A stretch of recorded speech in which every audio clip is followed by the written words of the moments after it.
ಎಲ್ಲರಿಗೂ ಕಥಾಕಣಜ ಸ್ಮಿತಾ ಚಾನೆಲ್ಗೆ ಆತ್ಮೀಯವಾದ ಸ್ವಾಗತ. ನಾನಿವತ್ತು ಪೌರ್ಣಮಿ ಕಥೆಯ 20ನೇ ಎಪಿಸೋಡ್ನ ಜೊತೆ ನಿಮ್ಮ ಮುಂದೆ ಬಂದಿದ್ದೇನೆ. ಈ ಕಥೆ ನಿಮಗೆ ಇಷ್ಟವಾಗ್ತಿದ್ದಲ್ಲಿ ಕಥೆಯ ಬಗ್ಗೆ ಅನಿಸಿಕೆಗಳನ್ನು ಕಮೆಂಟ್ ಸೆಕ್ಷನ್ನಲ್ಲಿ ತಿಳಿಸಿ, ಲೈಕ್ ಶೇರ್ ಕೂಡ ಮಾಡಿ, ಜೊತೆಗೆ ಮರೆಯದೆ ನಮ್ಮ ಚಾನೆಲನ್ನು ಸಬ್ಸ್ಕ್ರೈಬ್ ಮಾಡಿ. ಈಗ ಅಂಬುಜಾರವರ ಕೋಪ ಶಾಸ್ತ್ರಿಗಳ ಕಡೆ ತಿರುಗಿತ್ತು. ರೀ, ಸಾಕು ಸುಮ್ಮನಿರು, ಯಾವಾಗಲೂ ಮಗಳ ಪರ ವಹಿಸಿ ಮಾತಾಡ್ಕೊಂಡು ಬರಬೇಡಿ ನೀವು. ಇಷ್ಟೊಂದು ಮುದ್ದು ಮಾಡಿದ್ದಕ್ಕೇನೆ ಅವಳು ಇಷ್ಟರ ಮಟ್ಟಿಗೆ ಹೆಚ್ಕೊಂಡಿರೋದು ಎಂದರು. ತಾಯಿಯ ಮಾತು ಕೇಳಿ ಕಣ್ಣೀರು ಹಾಕಲು ಶುರು ಮಾಡಿದ ಮಗಳ ಗಲ್ಲ ಹಿಡಿದ ಶಂಕರ ಶಾಸ್ತ್ರಿಗಳು, ಮಗಳೇ, ಯಾಕಮ್ಮ ಅಳ್ತಾ ಇದೆಯಾ? ನೀನು ಅಮ್ಮನ ಮಾತಿಗೆ ತಲೆ ಕೆಡಿಸ್ಕೋಬೇಡ. ನನಗೆ ಈ ಮದುವೆ ಒಪ್ಪಿಗೆ ಇದೆಯಮ್ಮ. ಮದುವೆ ವಿಷಯದಲ್ಲಿ ನೀನು ತಗೊಂಡಿರೋ ನಿರ್ಧಾರ ನನಗೆ ತುಂಬಾನೇ ಇಷ್ಟ ಆಯಿತು. ಅದರಲ್ಲೂ ಒಳ್ಳೆಯ ಜೀವನ ಸಂಗಾತಿಯನ್ನೇ ಆಯ್ಕೆ ಮಾಡ್ಕೊಂಡಿದ್ದೀಯ. ಶಿವ ನಾನು ತಿಳಿದಿರೋ ಮಟ್ಟಿಗೆ ತುಂಬ ಒಳ್ಳೆ ಹುಡುಗ. ಅನಂತ ಪದ್ಮನಾಭರಾಯರ ಮಗ. ನನಗಂತೂ ಈ ನಿರ್ಧಾರ ಬಹಳ ಇಷ್ಟ ಆಯಿತು ಎಂದರು. ರೀ, ಏನು ಅಂತ ಮಾತಾಡ್ತಿದ್ದೀರಾ? ಅನಂತ ಪದ್ಮನಾಭರಾಯರು ಒಳ್ಳೆಯವರೇ, ಆದರೆ ಶಿವ ಅವರ ಸ್ವಂತ ಮಗ ಅಲ್ಲ ಅನ್ನೋದು ನಿಮಗೆ ಗೊತ್ತಿಲ್ವಾ? ಅವನು ಯಾರೋ ಅನಾಥ. ಅನಂತ ಪದ್ಮನಾಭರಾಯರು ಅವನ ಸಾಕು ತಂದೆ. ಶಿವ ಅವರ ಸ್ವಂತ ಮಗ ಅಲ್ಲ. ಹಾಗಿದ್ದಾಗ ಹೇಗ್ರಿ ಇವಳನ್ನು ಅವನಿಗೆ ಕೊಟ್ಟು ಮದುವೆ ಮಾಡ್ತೀರಾ? ಅವನು ಅದ್ಯಾವ ಕುಲನೋ ಅದ್ಯಾವ ಜಾತಿನೋ. ಬ್ರಾಹ್ಮಣರು ನಾವು, ಗೊತ್ತಿದೆ ತಾನೆ. ಹೋಗಿ ಹೋಗಿ ಕುಲಗೋತ್ರ ಗೊತ್ತಿಲ್ಲದೆ ಇರೋನಿಗೆ ಮಗಳನ್ನ ಗಂಟು ಹಾಕ್ತೀನಿ ಅಂತಿರಲ್ಲ, ಬುದ್ಧಿ ಇಲ್ಲ ಎಂದು ಗುಡುಗಿದ ಪತ್ನಿಗೆ, ಅಂಬುಜಾ, ನಿಂದು ಯಾಕೋ ಅತಿಯಾಯಿತು. ಇನ್ನು ಯಾವ ಕಾಲದಲ್ಲಿದ್ದೀಯ ನೀನು? ನೋಡು, ಮದುವೆ ಆಗೋದಕ್ಕೆ ಬೇಕಾಗಿರೋದು ಒಬ್ಬರನ್ನೊಬ್ಬರು ಮೆಚ್ಚಿಕೊಂಡ ಎರಡು ಪರಿಶುದ್ಧ ಮನಸ್ಸುಗಳು. ಜಾತಿ ಕುಲ ಧರ್ಮ ಅಲ್ಲ. ಅವನಲ್ಲಿ ಒಳ್ಳೆ ಮನಸ್ಸಿದೆ. ಹಾಗಿದ್ದಾಗ ಅವನಿಗೆ ಕುಲ ಜಾತಿ ಅವಶ್ಯಕತೆ ಇಲ್ಲ. ಒಟ್ಟಿನಲ್ಲಿ ಮಗಳ ಖುಷಿನೇ ಮುಖ್ಯ. ಇದೇ ನನ್ನ ಅಂತಿಮ ನಿರ್ಧಾರ ಎಂದರು ಶಾಸ್ತ್ರಿಗಳು. ಸಪ್ತಮಿ ಖುಷಿಗೆ ಪಾರವಿರಲಿಲ್ಲ. ಅಪ್ಪಾಜಿ, ನಿಮಗೆ ತುಂಬ ಧನ್ಯವಾದ ನನ್ನ ನಿರ್ಧಾರನ ಒಪ್ಪಿಕೊಂಡಿದ್ದಕ್ಕೆ, ಹಾಗೆ ನನ್ನ ಮತ್ತೆ ಶಿವನ ಪ್ರೀತಿನ ಒಪ್ಕೊಂಡಿದ್ದಕ್ಕೆ ಎಂದು ಹೇಳಿ ತಂದೆಯನ್ನು ಗಟ್ಟಿಯಾಗಿ ತಬ್ಬಿಕೊಂಡಳು. ನಿನಗೆ ಖುಷಿ ಆಯ್ತಲ್ಲ, ಅಷ್ಟು ಸಾಕು ಕಂದ. ಬೇಕಾದ್ರೆ ನಾಳೆನೇ ನಾನು ರಾಯರ ಹತ್ರ ಮದುವೆ ಮಾತುಕತೆ ಆಡಿ ಮುಗಿಸಿ ಬರ್ತೀನಿ ಎಂದ ತಂದೆಗೆ, ಅಯ್ಯೋ ಬೇಡ ಅಪ್ಪಾಜಿ, ನೀವು ಮಾತಾಡೋದಕ್ಕಿಂತ ಮುಂಚೆ ಯಾವುದಕ್ಕೂ ನಾನು ಇನ್ನೊಂದ್ಸಲ ಶಿವನ ಜೊತೆ ಮಾತಾಡ್ತೀನಿ, ಆಮೇಲೆ ಹೇಳ್ತೀನಿ ಎಂದಳು. ಸರಿ ಮಗಳೇ, ನಿನ್ನಿಷ್ಟ, ಈಗ ಹೋಗಿ ಮಲಗು ಎಂದರು ಶಾಸ್ತ್ರಿಗಳು. ಅವರ ಮಾತಿಗೆ ಮುಗುಳ್ನಕ್ಕ ಸಪ್ತಮಿ ಕೋಣೆಯೊಳಗೆ ಹೋಗಿ ಕಿಟಕಿಯ ಬದಿ ನಿಂತವಳು. ಅಪ್ಪಾಜಿ ಕಡೆಯಿಂದ ಒಪ್ಪಿಗೆ ಸಿಕ್ಕಿದೆ. ಇನ್ನು ಅಮ್ಮನನ್ನು ಅವರೇ ಒಪ್ಪಿಸ್ತಾರೆ. ಈಗ ಒಪ್ಪಿಸ್ಬೇಕಾಗಿರೋದು ಶಿವ. ಅವನನ್ನು ನಾನು ಆದಷ್ಟು ಬೇಗ ಒಪ್ಪುವ ಹಾಗೆ ಮಾಡಬೇಕು. ಯಾಕಂದ್ರೆ ನಾನು ನೀನು ಒಂದಾಗಬೇಕು ಅನ್ನೋದು ಆ ಶಿವನ ಇಚ್ಛೆ. ಶಿವ, ದೈವ ಸಂಕಲ್ಪ ಎಂದವಳು ಚಾಪೆ ಹಾಸಿ ಹಾಯಾಗಿ ಮಲಗಿದಳು. ರೀ, ನೀವೇನು ಮಾತಾಡ್ತಿದ್ದೀರ ಅನ್ನೋದು ಗೊತ್ತಾ ನಿಮಗೆ ಎಂದು ಅಂಬುಜಾರವರು ಗಂಡನನ್ನ ತಡತೆಗೆ ತೆಗೆದುಕೊಂಡರು. ಅಂಬುಜಾ, ಏನು ಗೊತ್ತಿಲ್ಲದವರ ಹಾಗೆ ನಟಿಸ್ಬೇಡ. ನಿಂಗೆ ನಾನು ಮುಂಚೆನೆ ಹೇಳಿದ್ದಿಲ್ಲ, ಸಪ್ತಮಿಯ ಮದುವೆ ನಮ್ಮಿಷ್ಟದ ಪ್ರಕಾರ ನಡೆಯಲ್ಲ, ಅವಳು ಹುಟ್ಟಿರೋದೇ ಒಂದು ಮಹತ್ ಕಾರ್ಯಕ್ಕಾಗಿ ಅಂತ. ಈಗ ಒಂದೊಂದಾಗಿ ಅವಳ ಜೀವನದಲ್ಲಿ ಬದಲಾವಣೆ ಆಗ್ತಾ ಇದೆ. ಆದಷ್ಟು ಬೇಗ ಆ ರಹಸ್ಯ ಏನು ಅನ್ನೋದು ಕೂಡ ಬಯಲಾಗುತ್ತೆ. ಅಲ್ಲಿ ತನಕ ತಾಳ್ಮೆಯಿಂದ ಕಾಯಬೇಕು ಅಷ್ಟೇ. ಚಿಂತೆ ಮಾಡಬೇಡ, ಎಲ್ಲ ಭಗವಂತನ ಇಚ್ಛೆ ಅಂದ್ಕೊಂಡು ಮಲಗು ಎಂದವರು ತನ್ನ ಕೋಣೆಯತ್ತ ಮುಖ ಮಾಡಿದರು. ಗಂಡನ ಮಾತು ಕೇಳಿ ಅಂಬುಜಾರವರ ಮನಸ್ಸಿನಲ್ಲಿ ಅದಾಗಲೇ ಕೋಲಾಹಲ ಎಬ್ಬಿತ್ತು. ಮರುದಿನ ಶಿವನ ಜೊತೆ ಮಾತಾಡಲೇಬೇಕು ಎಂದು ತೀರ್ಮಾನ ಮಾಡಿದ ಸಪ್ತಮಿ ತನ್ನ ಗೆಳತಿಯನ್ನ ಕೂಡ ಜೊತೆಗೆ ಕರೆದುಕೊಳ್ಳದೆ ಒಬ್ಬಳೆ ಶಿವಪುರಕ್ಕೆ ಹೋಗಿದ್ದಳು. ಇವತ್ತು ಅದೇನೇ ಆಗಲಿ ಶಿವ, ನಿನ್ನ ಜೊತೆ ಮಾತಾಡಿಯೇ ಬಿಡುತ್ತೇನೆ. ನನ್ನ ಕೆಲವೊಂದು ಪ್ರಶ್ನೆಗಳಿಗೆ ನೀನಿವತ್ತು ಉತ್ತರ ಕೊಡಲೇಬೇಕು. ಕೊಡದ ಹೊಡೆದು ನಾನು ಕದಲುವುದೇ ಇಲ್ಲ. ನೀನು ನನ್ನನ್ನು ಪ್ರೀತಿಸದೇ ಇದ್ದರೂ ಪರವಾಗಿಲ್ಲ, ಆದರೆ ನೀನು ಯಾಕೆ ನನ್ನನ್ನು ಮದುವೆ ಆಗುವುದಕ್ಕೆ ಒಪ್ಪುತ್ತಿಲ್ಲ ಅನ್ನುವುದು ನನಗೆ ತಿಳಿಯಲೇಬೇಕು. ಮದುವೆ, ಪ್ರೀತಿ, ಪ್ರೇಮ ಅನ್ನುವ ಹೆಸರು ಕೇಳಿದಾಗ ನೀನು ಯಾಕೆ ಅದರಿಂದ ಹಿಂದೆ ಸರಿಯುತ್ತಿದ್ದೀಯಾ ಅನ್ನುವುದರ ಹಿಂದಿನ ರಹಸ್ಯ ಗೊತ್ತಾಗಲೇಬೇಕು. ಈ ಎಲ್ಲ ಸಂಬಂಧಗಳಿಂದ ದೂರ ಇರುವ ಹಾಗೆ ಮಾಡಿರುವ ಘಟನೆ ಆದರೂ ಏನು?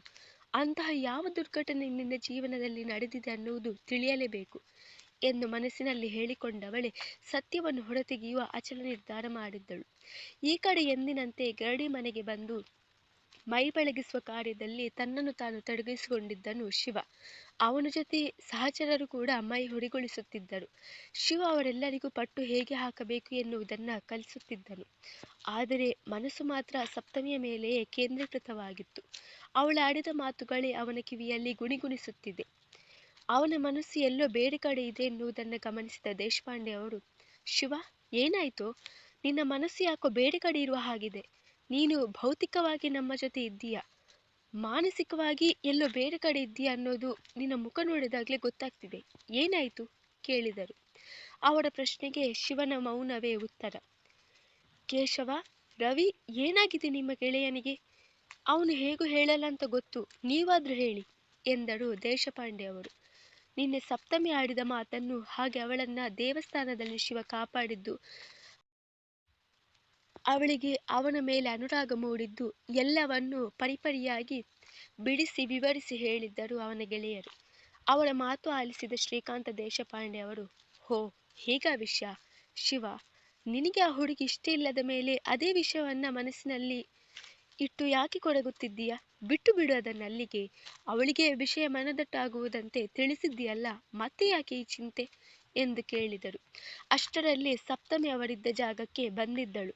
ಒಳಗೆ ಬರಬಹುದಾ ಎಂದು ಹೊರಗಡೆಯಿಂದ ಬಂದ ಧ್ವನಿಯ ಕಡೆ ಎಲ್ಲರ ಕಣ್ಣು ಹೋಯಿತು. ಯಾರೀ ಹುಡುಗಿ ಎಂದು ಶಿವನ ಗೆಳೆಯರ ಕಡೆ ಪ್ರಶ್ನಾರ್ಥಕವಾಗಿ ಮುಖ ಮಾಡಿದ ದೇಶಪಾಂಡೆ ಅವರಿಗೆ, ಇವಳೇ ನಿನ್ನೆ ಬಂದ ಹುಡುಗಿ ಸಪ್ತಮಿ ಎಂದು ಹೇಳಿದರು ಅವನ ಗೆಳೆಯರು. ತಕ್ಷಣ ದೇಶಪಾಂಡೆ ಅವರು, ಒಳಗ್ ಬಾರಮ್ಮ, ಅಲ್ಲೇ ಯಾಕೆ ನಿಂತಿದ್ದೀಯಾ? ಶಿವನನ್ನ ನೋಡೋದಕ್ಕೆ ಬಂದ್ಯಾ? ಬಾ ಬಳಿಗೆ ಕರೆದರು. ಒಳಗೆ ಬಂದವಳು ಶಿವನ ಮುಂದೆ ನಿಂತು ಶ್ರೀಕಾಂತ ದೇಶಪಾಂಡೆ ಅವರ ಕಡೆ ನೋಡಿದವಳು, ಹೌದು, ನಾನು ಶಿವನ ಜೊತೆ ಸ್ವಲ್ಪ ಮಾತಾಡಬೇಕಿತ್ತು ಎಂದಳು. ನನಗೆ ನಿನ್ನ ಜೊತೆ ಮಾತಾಡುವುದಕ್ಕೆ ಯಾವ ವಿಷಯವೂ ಇಲ್ಲ. ಹೇಳೋದನ್ನೆಲ್ಲ ನಿನ್ನೆನೆ ಹೇಳಿದ್ದೀನಿ. ಮತ್ತೆ ಯಾಕೆ ಬಂದೆ ಇಲ್ಲಿಗೆ ಎಂದು ಒರಟಾಗಿ ನುಡಿದವನ ಮಾತನ್ನ ನಿಲ್ಲಿಸುವ ಹಾಗೆ ದೇಶಪಾಂಡೆಯವರು, ಶಿವ ಎಂದು ತನ್ನ ಅಂಗೈಯನ್ನು ಅವನಿಗೆ ಅಡ್ಡ ಹಿಡಿದು ಸಪ್ತಮಿಯ ಕಡೆ ನೋಡಿ, ನೀನು ಮಾತಾಡಮ್ಮ ಎಂದರು. ಈಗ ತನ್ನ ಮಾತನ್ನ ಮುಂದುವರಿಸಿದವ ಸಪ್ತಮಿ, ನೋಡಿ, ನಾನು ನಿಮ್ಮ ಜೊತೆ ಅನಾವಶ್ಯಕವಾಗಿ ಮಾತಾಡೋದಕ್ಕೆ ಬಂದಿಲ್ಲ, ಅಥವಾ ನಿಮ್ಗೆ ಇಷ್ಟ ಇಲ್ಲದ ಮೇಲೂ ಪ್ರೀತಿಸಂತ ಬಲವಂತ ಮಾಡೋದಕ್ಕೆ ಖಂಡಿತ ಬಂದಿಲ್ಲ. ನಿಮ್ಮಿಂದ ನನ್ನ ಕೆಲವು ಪ್ರಶ್ನೆಗಳಿಗೆ ಉತ್ತರ ಸಿಗಬೇಕಾಗಿದೆ, ಅದಕ್ಕೋಸ್ಕರ ಬಂದಿದ್ದೀನಿ ಎಂದಳು. ಅವಳ ಕಣ್ಣಲ್ಲಿ ಕಣ್ಣಿಟ್ಟವನು, ಸರಿ, ಅದೇನು ಅಂತ ಕೇಳು. ನನ್ನಲ್ಲಿ ನಿನ್ನ ಪ್ರಶ್ನೆಗೆ ಉತ್ತರ ಇದ್ದರೆ ಖಂಡಿತ ಆ ಉತ್ತರನ ಕೊಡ್ತೀನಿ ಎಂದನು ಶಿವ. ಮೊದಲನೆಯದು, ನೀವು ನನ್ನನ್ನು ಪ್ರೀತಿಸುವುದಕ್ಕೆ ಯಾಕೆ ಒಪ್ಪಿಕೊಳ್ಳುತ್ತಿಲ್ಲ? ಎರಡನೆಯದು, ನೀವು ಜೀವನ ಪೂರ್ತಿ ಒಬ್ಬಂಟಿಯಾಗಿಯೇ ಬಾಳಬೇಕು ಅಂತ ಯಾಕೆ ನಿರ್ಧಾರ ಮಾಡಿದ್ದೀರಾ? ನೀವು ಈ ನಿರ್ಧಾರ ತೆಗೆದುಕೊಂಡಿದ್ದರ ಹಿಂದೆ ಇರುವ ವಿಷಯ ಆದ್ರೂ ಏನು? ಈ ನನ್ನೆಲ್ಲ ಪ್ರಶ್ನೆಗಳಿಗೆ ಉತ್ತರ ಕೊಟ್ರೆ ಈಗಿಂದೀಗ್ಲೇ ನಾನು ಹೋಗ್ತೀನಿ ಎಂದವಳ ಮಾತಿನಲ್ಲಿದ್ದ ದೃಢತೆಯನ್ನು ಕಂಡು ಶಿವನಿಗೆ ದೇಶಪಾಂಡೆ ಅವರಿಗೆ ಆಶ್ಚರ್ಯ ಆಗಿತ್ತು. ನೋಡು, ನಾನು ಮದುವೆ ಆಗದೆ ಇರುವ ಉದ್ದೇಶದ ಹಿಂದೆ ದೊಡ್ಡ ವಿಷಯನೇ ಇದೆ. ಅದನ್ನು ನಿಂಗೆ ಹೇಳುವ ಅವಶ್ಯಕತೆ ನನಗಿಲ್ಲ. ಅದು ಬೇಡದಿರೋ ವಿಷಯ. ಇನ್ನು ನಾನು ನಿನ್ನನ್ನು ಮದುವೆ ಆಗದಿರೋದಕ್ಕೆ ಕಾರಣ, ಮೊದಲನೆಯದು, ನೀನಿನ್ನು ಸಣ್ಣ ಹುಡುಗಿ. ನನ್ನ ವಯಸ್ಸಿಗೂ ನಿನ್ನ ವಯಸ್ಸಿಗೂ ಅಜಗಜಾಂತರ ವ್ಯತ್ಯಾಸ ಇದೆ. ಈಗ ನಿನ್ನ ಪ್ರಶ್ನೆಗೆ ಉತ್ತರ ಸಿಕ್ಕಿತಲ್ಲ, ಇದಕ್ಕಿಂತ ಹೆಚ್ಚಾಗಿ ಯಾವ ಉತ್ತರವನ್ನು ನನ್ನ ಕಡೆಯಿಂದ ನಿರೀಕ್ಷಿಸಬೇಡ ಎಂದವನು ಅವಳಿಗೆ ಬೆನ್ನು ಹಾಕಿ ನಿಂತನು. ಇಲ್ಲ, ನನ್ನ ಮೊದಲನೆಯ ಪ್ರಶ್ನೆಗೆ ಮಾತ್ರ ನಿಮ್ಮಿಂದ ಉತ್ತರ ಸಿಕ್ಕಿದೆ. ಆದರೆ ನನ್ನ ಉಳಿದೆರಡು ಪ್ರಶ್ನೆಗೆ ನಿಮ್ಮಿಂದ ಇನ್ನೂ ಉತ್ತರ ಸಿಕ್ಕಿಲ್ಲ. ಮೊದಲೇ ಹೇಳಿದ ಹಾಗೆ ಉತ್ತರ ಸಿಗದ ಬದಲು ನಾನು ಹೊರಡುವುದೇ ಇಲ್ಲ. ಹೇಳಿ, ನೀವು ಯಾಕೆ ಈ ಒಬ್ಬಂಟಿ ಜೀವನವನ್ನ ಮಾಡ್ತಾ ಇದ್ದೀರಾ? ಹುಡುಗಿ ಪ್ರೀತಿ ಪ್ರೇಮ ಅಂದ್ರೆ ಯಾಕೆ ಮಾಡೋದೇ ದೂರ ಓಡಿ ಹೋಗ್ತೀರಾ? ಅಂತ ಯಾವ ಘಟನೆ ನಿಮ್ಮನ್ನ ಕೊರಿತಾ ಇದೆ ಎಂದು ಕೇಳಿದಳು. ಯಾಕಂದ್ರೆ ನಾನು ಯಾರನ್ನ ಪ್ರೀತಿಸಿದ್ರು ಕೂಡ ಅವರು ನನ್ನಿಂದ ದೂರ ಆಗೇ ಆಗ್ತಾರೆ. ಅದಕ್ಕೆ ನಾನು ಯಾರನ್ನೂ ಪ್ರೀತಿಸಲ್ಲ. ನನ್ನ ಜೀವನಕ್ಕೆ ಯಾರಿಗೂ ಪ್ರವೇಶ ಕೂಡ ಇಲ್ಲ. ನಾನು ಸಾಯೋ ತನಕ ಹೀಗೆ ಇರ್ಬೇಕಂತ ತೀರ್ಮಾನ ಮಾಡಿದ್ದೀನಿ. ನನ್ನ ಪ್ರಾಣಕ್ಕಿಂತ ಹೆಚ್ಚಾಗಿ ಪ್ರೀತಿಸಿದ ಪೌರ್ಣಮಿ ನನ್ನಿಂದ ದೂರ ಆದ್ಲು. ನನ್ನ ಜೀವನದಲ್ಲಿ ಮನಸಾರೆ ಇಷ್ಟಪಟ್ಟು ಮೆಚ್ಚಿ ಪ್ರೀತಿಸಿದ ಹುಡುಗಿ ಅದು ಅವಳೊಬ್ಳೆ. ಆದ್ರೆ ಕೊನೆಗೇನಾಯ್ತು? ಅವಳನ್ನ ನನ್ನಿಂದ ದೂರ ಮಾಡಿಬಿಟ್ರು. ಅವಳು ಹೇಗೆ ಸತ್ಲು ಅಂತನೂ ನಂಗೆ ಗೊತ್ತಾಗದೆ ಇರೋ ಹಾಗೆ ಮಾಡಿಬಿಟ್ರು. ಕಡೆ ಪಕ್ಷ ಅವಳ ಮುಖ ನೋಡೋ ಅವಕಾಶನೂ ಕೂಡ ಸಿಗ್ಲಿಲ್ಲ. ಹೀಗಿದ್ದಾಗ ನಾನು ಹೇಗೆ ಇನ್ನೊಬ್ಳನ್ನ ಪ್ರೀತಿಸ್ಲಿ? ನಿನ್ನ ಪ್ರಶ್ನೆಗೆ ಉತ್ತರ ಸಿಕ್ಕಿತಲ್ಲ, ಹೋಗು, ಹೊರಟೋಗಿ ಇಲ್ಲಿಂದ. ಇನ್ಯಾವತ್ತೂ ನನ್ನ ಕಣ್ಣ ಮುಂದೆ ಕಾಣಿಸ್ಕೊಳ್ಬೇಡ. ನನ್ನ ಮನಸ್ಸಿನಲ್ಲಿ ಪೌರ್ಣಮಿಗೆ ಮಾತ್ರ ಜಾಗ. ಅವಳ ಜಾಗದಲ್ಲಿ ಬೇರೆ ಯಾವ ಹೆಣ್ಣನ್ನು ಕೂಡ ನಾನು ಕಲ್ಪಿಸಿಕೊಳ್ಳೋದಿಲ್ಲ. ಎಂದು ಜೋರಾಗಿ ಕೂಗಿ ಕೆಳಗೆ ಕುಸಿದು ಬಿದ್ದು ರೋದಿಸಲು ಶುರು ಮಾಡಿದ ಶಿವನ ಮನಸ್ಸಿನಲ್ಲಿ ಮಡುಗಟ್ಟಿದ್ದ ನೋವು, ದುಃಖ ಎಲ್ಲವೂ ಕೂಡ ಕಣ್ಣೀರಿನ ರೂಪದಲ್ಲಿ ಹೊರಗೆ ಬಂದಿದ್ದವು. ಅವನ ಮಾತು ಕೇಳಿ, ಅವನ ವರ್ತನೆ ನೋಡಿ ಸಪ್ತಮಿಯ ಮನಸ್ಸು ಕೂಡ ದ್ರವಿಸಿ ಹೋಗಿತ್ತು. ಇನ್ನು ಯಾವ ಪ್ರಶ್ನೆ ಕೇಳಲು ಅವಳ ಮನಸ್ಸು ಸಹಕರಿಸಲಿಲ್ಲ. ದೇಶಪಾಂಡೆ ಅವರ ಕಣ್ಣಲ್ಲೂ ನೀರು ತುಂಬಿತ್ತು. ಮೌನವಾಗಿ ಅಲ್ಲಿಂದ ಹೊರಗೆ ಬಂದವಳು ಅಲ್ಲಿಯೇ ಇದ್ದ ಅರಳಿ ಮರದ ಕೆಳಗಡೆ ಬಂದು ಕೈ ಕಟ್ಟಿ ನಿಂತಳು.